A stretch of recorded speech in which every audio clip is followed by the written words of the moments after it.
ಬಹಳಷ್ಟು ಶಾಲೆಗಳಲ್ಲಿ ವಿದ್ಯಾರ್ಥಿಗಳು ಶನಿವಾರವೇ ತಲೆ ಸುತ್ತಿ ಬೀಳುವುದಕ್ಕೆ ಕಾರಣವೇನು? ನಾವು ಶಿಕ್ಷಕರಾದವರು ಯಾವತ್ತಾದರೂ ಅದಕ್ಕೆ ಪರಿಹಾರ ಕಂಡುಕೊಂಡಿದೀವಾ? ಇಲ್ಲ. ಯಾಕೆ ಶನಿವಾರವೇ ತಲೆ ಸುತ್ತಿ ಬೀಳ್ತಾರೆ? ಸೊ ಅದಕ್ಕೆ ಒಂದು ಕತೆ ಇದೆ.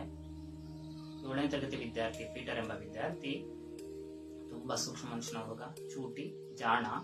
ಆದ್ರೆ ತಾನಾಯ್ತು, ತನ್ನ ತರಗತಿ ಆಯ್ತು, ಯಾರೊಂದಿಗೆ ಹೆಚ್ಚು ಬೆರೆಯೋದೇ ಇರುವಂತ ವಿದ್ಯಾರ್ಥಿ ಶಿಕ್ಷಕರು ಕೇಳಿದ ಪ್ರಶ್ನೆಗಳಿಗೆ ಉತ್ತರ ಗೊತ್ತಿದ್ದರೂ ಹೇಳಿದ್ರೆ ಇಲ್ಲಿ ತಪ್ಪಾಗುತ್ತೋ, ಯಾರಾದ್ರೂ ನನ್ನ ನಕ್ಬಿಟ್ರೆ ತುಂಬಾ ಅನ್ನುವ ಅಂಜಿಕೆ ಸ್ವಭಾವದವ, ಮತ್ತು ಯಾರಾದ್ರೂ ನನ್ನ ಮೇಲೆ ಹೊಟ್ಟೆ ಕಿಚ್ಚಿಬಿಟ್ರೆ ಈ ರೀತಿ ಇರುವಂತ ವಿದ್ಯಾರ್ಥಿ.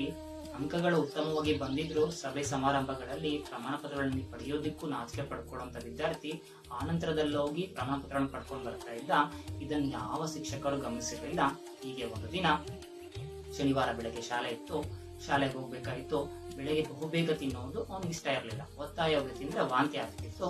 ಬೆಳಗಿನ ಪ್ರಾರ್ಥನೆ ಪ್ರಾರಂಭವಾಯಿತು. ಪ್ರಾರ್ಥನೆ ಪ್ರಾರಂಭವಾದ ನಂತರದಲ್ಲಿ PT ಪೀರಿಯಡ್ ಪ್ರಾರಂಭವಾಗುತ್ತೆ. ತಲೆ ಸುತ್ತು ಬೀಳ್ತಾನೆ. ಅವನನ್ನು ಎಲ್ಲರೂ ನೋಡಿ ನಕ್ ಬಿಡ್ತಾರೆ. ಆವಾಗ ಅವನು ಸ್ವಲ್ಪ ಇರ್ಸು ಮುರ್ಸು ಆಗುತ್ತೆ. ಇದೇ ಸಮಸ್ಯೆ ಒಂದು ತಿಂಗಳ ಆದ ನಂತರದಲ್ಲಿ ಮತ್ತೆ ಪುನಃ ರಿಪೀಟ್ ಆಗುತ್ತೆ. ಶನಿವಾರ ಮತ್ತೆ ತಲೆ ಸುತ್ತಿ ಬೀಳ್ತಾನೆ. ಆಗ ಏನಾಯ್ತು, ಅವನಿಗೆ ಶನಿವಾರ ತಲೆ ಸುತ್ತು ಬೀಳೋದು ದೊಡ್ಡ ಸೋಲಾಯ್ತು. ಒಂದು ದಿನ PT ಮಾಸ್ಟರ್ ಹೇಳ್ತಾರೆ, ಯಾರ್ಯಾರಿಗೆ ಕ್ರೀಡಾ ಮೈದಾನದಲ್ಲಿ ಆಟ ಆಡೋದಕ್ಕೆ ಇಷ್ಟ ಇದೆಯೋ ಎಲ್ಲರೂ ನಿಮ್ಮ ತರಗತಿ ಶಿಕ್ಷಕರ ಅನುಮತಿಯನ್ನು ಪಡೆದು ಕ್ರೀಡಾ ಮೈದಾನಕ್ಕೆ ಬನ್ನಿ ಅಂತ ಹೇಳ್ತಾರೆ. ಆಗ ಪೀಟರ್ ವಿಜ್ಞಾನ ಶಿಕ್ಷಕರ ಅನುಮತಿಯನ್ನು ಪಡೆಯೋದಕ್ಕೆ ಹೋಗ್ತಾನೆ. ಆಗ ವಿಜ್ಞಾನ ಶಿಕ್ಷಕರು ಹೇಳ್ತಾರೆ, ನೀನ್ ಕ್ರೀಡಾ ಮೈದಾನದಲ್ಲಿ ತಲೆ ಸುತ್ತು ಬಿಡ್ತೀಯ, ನೀನ್ ನಿಂತ್ಕೊಳ್ಳೋಕೆ ಬರೋದಿಲ್ಲ, ನೀನೇ ಇನ್ನು ಆಟ ಆಡ್ತೀಯ ಅಂತ ಎಲ್ಲಾ ವಿದ್ಯಾರ್ಥಿಗಳು ಹೇಳ್ತಾರೆ. ಅವ್ರ ಶಿಕ್ಷಕರು ಅವನನ್ನ ಆಟದ ಮೈದಾನಕ್ಕೆ ಕಳಿಸ್ತಿದ್ರು ತೊಂದರೆ ಇರ್ತಿರ್ಲಿಲ್ಲ. ಅವನಿಗೆ ಆ ಮಾತು ಏನ್ ಮಾಡೋದು, ಸಾಯುವಷ್ಟು ನೋವನ್ನು ಕೊಡ್ತು. ಆದ್ರೂ ತರಗತಿಯಿಂದ ಹೊರ ನಡೆದ. ಕ್ರೀಡಾ ಮೈದಾನದಲ್ಲಿ ತುಂಬಾ ಅತ್ಯುತ್ತಮವಾಗಿ ಪ್ರಯತ್ನವನ್ನ ಪಡ್ತಾ ಇದ್ದಾನೆ ಓಡೋದಿಕ್ಕೆ. ಆಗ PT ಮಾಸ್ಟರ್ ಬಂದವರು, ಏನು ನೀನ್ ಓಡೋಕ್ ಹೋದ್ರೆ ನಿನ್ನಿಂದ ಯಾರು ಬರ್ಬೇಕಾಗುತ್ತೆ, ಏನಾದ್ರು ಬಿದ್ಬಿಟ್ರೆ ಏನೋ ಅಂತ ಅಂದಾಗ ಇನ್ನೊಬ್ಬ ಹುಡುಗ ಸ್ಟ್ರೆಚರ್ ಇಟ್ಕೊಂಡು ಹೋಗ್ಬೇಕಾಗುತ್ತೆ ಸರ್ ಅಂದ. ಅವಾಗ್ಲೂ ಕೂಡ ಅವನಿಗೆ ತುಂಬಾ ನೋವಾಯ್ತು, ತುಂಬಾ ದುಡ್ಡು ಸಾಯುವಷ್ಟು ನೋವಾಗ್ಬಿಡ್ತು. ಆಗೇನ್ ಮಾಡ್ದ, ಇನ್ ಮುಂದೆ ಯಾವುದೇ ಆಟಕ್ಕೆ ಸೇರ್ಬಾರ್ದು ಅನ್ನೋದನ್ನ ಡಿಸೈಡ್ ಮಾಡಿ ಅವತ್ತಿನ ಶಾಲೆಗೆ ಹೋಗೋದಿಲ್ಲ, ಶಾಲೆಯಲ್ಲಿ ವಿದ್ಯಾರ್ಥಿಗಳು ನನ್ನ ಹೀಯಾಳಿಸ್ತಾರೆ, ಹೀಯಾಳಿಸ್ತಾರೆ ಅಂತ ಯೋಚನೆ ಮಾಡೋದಕ್ಕೆ ಪ್ರಾರಂಭ ಮಾಡ್ದ.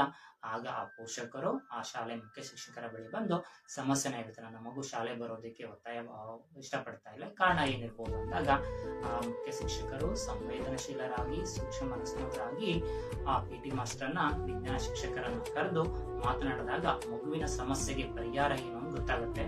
ನಾವೆಲ್ಲ ಶಿಕ್ಷಕರು ಸೂಕ್ಷ್ಮವಾಗಿ ವಿಚಾರ ಮಾಡಿದ್ರೆ ಕಾರಣ ಏನಂತ ಸಿಕ್ತಿತ್ತು. ಆ ಮಗು ಶನಿವಾರ ತಲೆ ಸುತ್ತಿ ಬೀಳೋದಿಕ್ಕೆ ಕಾರಣ ಏನಂತ ಗೊತ್ತಾಗ್ತಿತ್ತು. ಯಾಕೆಂದ್ರೆ ಆ ಮಗು ಊಟ ಮಾಡದೆ ಬರ್ತಾ ಇದ್ದಿದ್ದೆ ಶನಿವಾರ ತಲೆ ಸುತ್ತಿ ಬೀಳೋದಿಕ್ಕೆ. ನಾವ್ಯಾರು ಅದನ್ನ ಮಾಡದೆ ಹೋಗಿದ್ರಿಂದ ಆ ಮಗುವಿಗೆ ಸಮಸ್ಯೆ ಏನಾಯ್ತು, ತುಂಬಾ ದೊಡ್ಡದಾಯ್ತು.